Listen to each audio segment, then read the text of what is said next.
부산 브리핑입니다. 22일 오전 4시 39분 해운대 한 오피스텔에서 불이 나 1시간 만에 꺼졌습니다.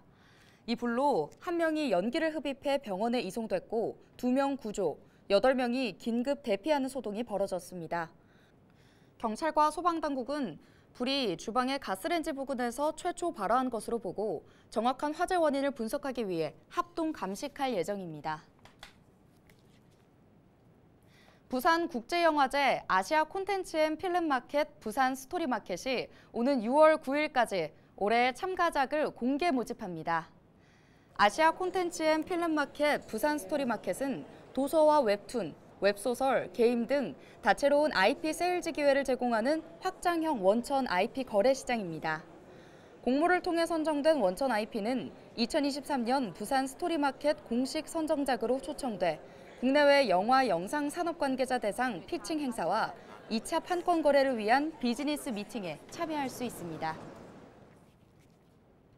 부산시가 22일부터 27일까지를 2023 부산 해양 주간으로 정하고 해양 분야 경제, 환경, 문화 등 다채로운 행사와 축제를 엽니다.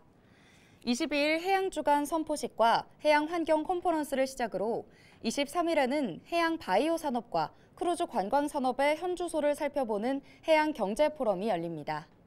24일 해양환경 보전 방안을 주제로 청소년 토론대회를 비롯해 수산업의 세계화 전략과 극지 관문 도시로서 부산의 전망을 확인하는 부산 해양 컨퍼런스는 25일 진행됩니다.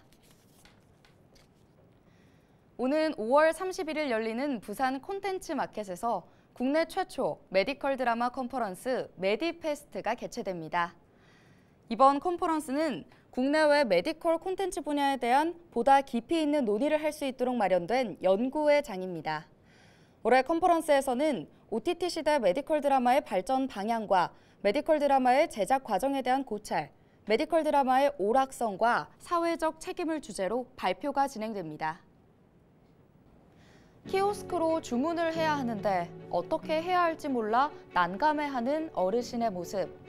AI는 이 모습을 이렇게 그려냈습니다. 한 번쯤 보신 적 있으실 텐데요. 음식점뿐만 아니라 미용실과 주유소, 심지어는 빨래방에까지 이 키오스크가 등장했습니다. 비대면 주문에 익숙치 않은 어르신들은 돈을 쓰는 것조차 쉽지 않다고 하는데요. 조작이 어려울 뿐만 아니라 기계 앞에서 허둥대다 보면 뒷사람의 따가운 눈총에 식은땀이 난다는 겁니다.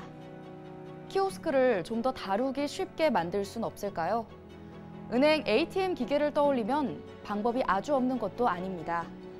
ATM 기계는 글씨를 키우고 음성 정보를 추가하면서 다루기 쉽게 진화했습니다.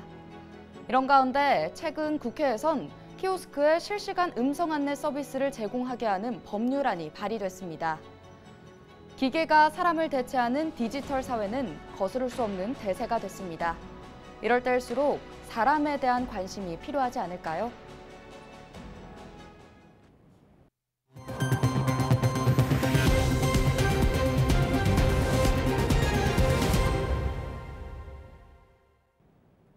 부산시가 32년 만에 우리나라에서 개최하는 제25회 세계 스카우트 잼버리 대회에서 전 세계 청소년들에게 2030 부산 세계 박람회와 개최 후보 도시 부산 알리기에 나섭니다. 세계 스카우트 잼버리 대회는 세계 스카우트 연맹이 4년마다 개최하는 가장 큰 규모의 스카우트 국제 행사입니다. 부산시는 시를 대표해 이 대회에 참가하는 스카우트 청소년 100여 명에게 2030 부산 세계 박람회 청소년 홍보대사로서의 역할을 부여하고 이를 위한 다양한 활동을 지원할 예정입니다. 부산시 한부모 가족 지원 사업단이 한부모 가족의 날 기념 행사를 부산 시민공원에서 열었습니다. 한부모 가족에 대한 이해와 관심을 높이기 위한 이번 기념 행사는 모든 가족은 아름다워를 주제로 가족의 형태나 모습과 관계없이 모두 아름답다는 의미를 전했습니다. 이날 열린 한부모 가족, 사랑을 전하는 마음컵, 가족 그림 전시전, 가족 인식 개선 퀴즈 프로그램에 총 500여 명의 시민이 참여했습니다. 지금까지 부산 브리핑이었습니다.